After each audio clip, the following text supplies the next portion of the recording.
Hello to everybody. It's time to get started on our Bible class series called On Solid Ground. And this is a Bible class series about apologetics. If you were in our Wednesday night discussion, you know that apologetics is a word that means our defense, our ability, the way that we go about defending what we believe.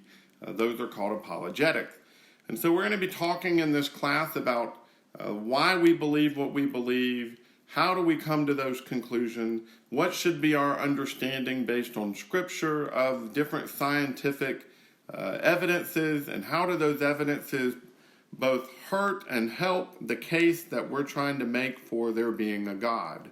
And we're going to get into a lot of details in this class, and so we'll go ahead and jump on into part 1 of lesson 1, where we're going to spend some time talking about worldviews in particular.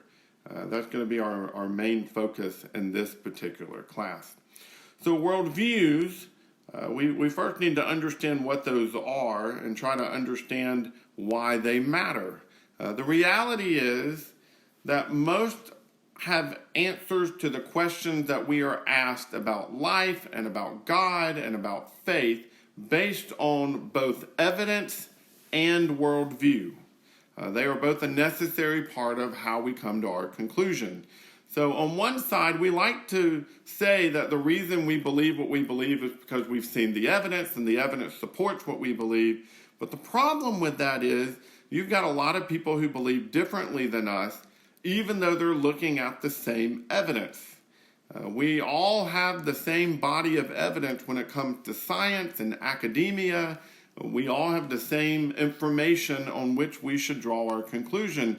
Yet it is very evident that we draw very different conclusions than so many people in the world. And the big difference between how we treat the evidence is our worldview. If we're going to put that as simply as possible, the worldview is the lens through which we interpret information. That basically means you can imagine it like glasses. The glasses you wear that you look at the world through will very much color the way that you interpret information that you are given.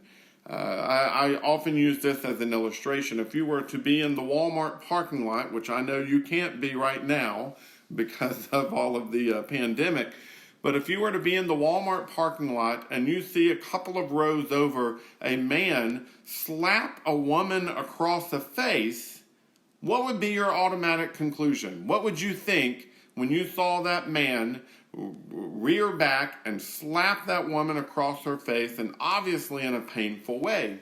I think probably for most of us, because of the way we're brought up, many of us in the South, where you respect women and you don't treat women poorly, we would be appalled when we saw that. We would be upset when we saw that. We would not in any way be in support of that man whatsoever. But what if you were the next car over and the bee that was just buzzing around your head had landed on that woman's face and she shouted, "I'm allergic"? Does that change anything? If that man were slapping a bee off of her face, maybe that changes things. That extra bit of information changed everything about the conclusion we should have drawn in that scenario. Well, the worldview is basically the idea of what perspective you're viewing life from. Are you viewing life from a perspective without information 3 rows over, or are you viewing life from the car that's next to the car where the woman was? How does that change things? Presuppositions is a word I'm going to use a lot in this class, and it basically is the idea of the conclusions we hold, or the conclusions that are held, that are foundational to the other conclusions being made. So they're kind of the bedrock understanding of how we understand the world. Our worldview is really made up of presuppositions. Presupposition, that word does not mean incorrect conclusion. A presupposition should be, hopefully, correct conclusions on which we are basing all of our new decisions that need to be made. But those presuppositions are the very the pieces, the threads, and the fabric that make up our worldview. Just to kind of give you an idea of what we're talking about, one of the questions we might ask that very much colors our worldview is there a higher power in our universe? That question is not necessarily a question that is a new question. It's a question we've always been asked, and it's a question that we're probably brought up with an understanding of. Many of us were brought up believing in God, believing in Yahweh. Many of us were brought up believing that God exists and God is active and God has always been active and God has made salvation available. But that belief in a higher power very much colors the way we see our world. There are many other people who are brought up without that presupposition. They're not brought up with the idea that there is a higher power. And that colors the way that they see the world. Where did our world come from? Was it by natural means? Was it by a creation, a supernatural event?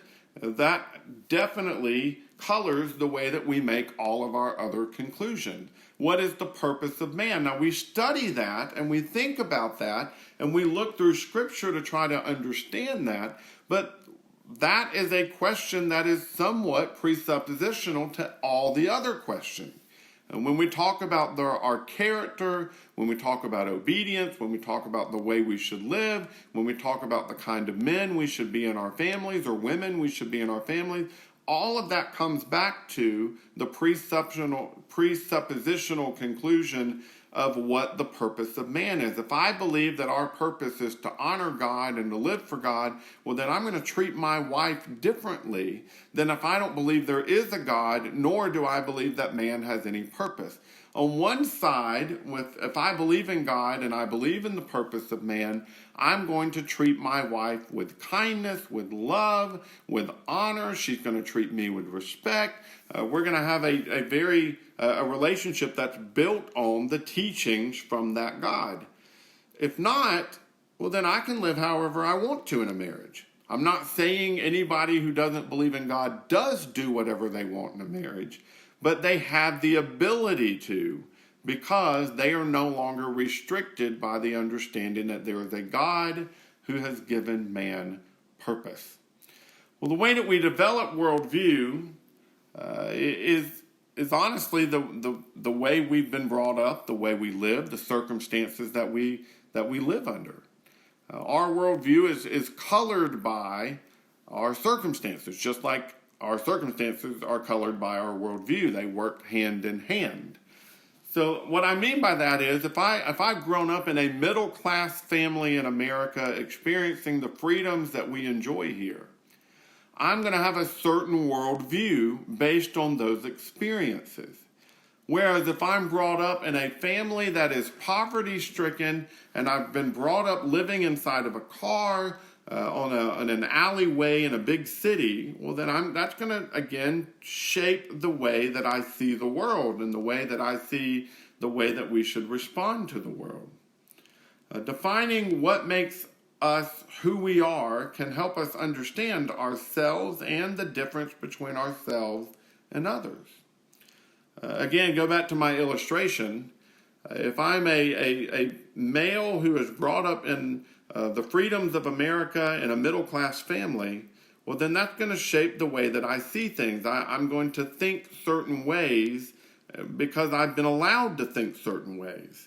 I'm going to have the understanding that I can pursue any job as long as I'm willing to pursue the education or the training that goes along with that job. That is one of the worldviews of somebody who grows up with that sort of freedom and that sort of lifestyle. Whereas if I grow up in a family where we've always lived off of the grace of others or lived off of the grace of the government, and I'm live in a way that allows me to, honestly, I'm not going to have the same perspective that I can achieve anything, or that I can go anywhere I want to and have any job I want to. A great example of this is to go and read some of the writings of Ben Carson, who has made quite a name for himself with the surgeries he's performed as a brain surgeon, and then also in politics. But it is interesting to read his story because he grew up in a poor, poverty-stricken family in an inner-city environment, and the fact that he achieved as much as he achieved is astounding to so many, because that is not what most of the people who grew up in his upbringing pursued. He is very different than many of the others who grew up with that environment. His worldview turned out to be different than the worldview of so many that he grew up with. And that causes that difference, the way that we are brought up, the way that we are brought up to understand who God is, the way that we understand worship, the way that we understand so many different things. Those presuppositional ideas or conclusion can help us to understand who we are and can help us to understand how others are different than us. We can be better prepared to make a defense for what we believe if we seek to understand why we believe what we believe. And that's why understanding worldview matters so much. Our job is to give a defense. Well, if I'm giving a defense to somebody who is atheistic, but they are atheistic because that's the way they were brought up, as opposed to somebody who's atheistic because they have had some sort of tragedy in their lives that's caused them to reject the idea of a benevolent God, well, my defense is going to be entirely different in those cases. In one case, I'm going to be handling something that is more of an emotional conclusion. On the other side, the first case, somebody who is just brought up atheistic, I'm just going to be making an informational defense. And so understanding why people think the way they do can help us to make the best argument or the best defense possible. Well, here are some of the things that can affect who we are and the kind of conclusion that or the kind of presuppositional conclusions that we come to. The religion we're brought up with, the social status we're brought up in, the economics that we've enjoyed or not enjoyed, whether we were taught ethics or ethical living or moral living of some sort, even our understanding of government and our understanding of the government's role, or even if we're dealing internationally with people who were brought up with other governmental systems. The philosophy with which we approach life. I've always been fascinated with the differences between us and modern day America and those from medieval times. And one of the big differences between us and them is that they followed a different philosophy of just a philosophy of understanding, a philosophy of how we learn. And that makes a big difference between the way we draw conclusions and the way they did back in those days. Our society makes a dramatic difference in the way that we understand the world and the way that we develop our worldview. For instance, I found this interesting chart online, didn't do a great job cleaning it up, but it's kind of the trickle-down effect of media. That you got academia, which trickles down to education. Education goes to media, and then media popularizes idea, and then those ideas become part of our culture, but then our culture becomes part of our academia again, which trickles down into education, which then changes media, and it then changes popular culture. And so you've got this kind of cyclical nature of how our world changes and how media and academics affect the way that we view life. Well, our culture shapes our worldview, and our worldview is oftentimes shaped by the media. Well, we need to be very careful about that because our worldview shouldn't be dependent on what the world is saying, although I do think that creeps into the church more than it should. So let's kind of define our perspective, and I'm kind of tried to put this in somewhat terms that we're used to and terms that we're used to thinking about, but I kind of tried to divide up the way that we develop our ideas. You start with a philosophical worldview, meaning supernaturalism versus naturalism. You kind of that's the beginning point of the way that you're going to approach every decision that you make. Your perspective, the way that you understand the world. Is there a supernatural element to our world or to our existence, or did everything come by natural means? Well, that changes every other decision you're going to make. And so that becomes the first thing that we have to consider. Then, if you choose supernaturalism, you've got to choose between monotheism or polytheism.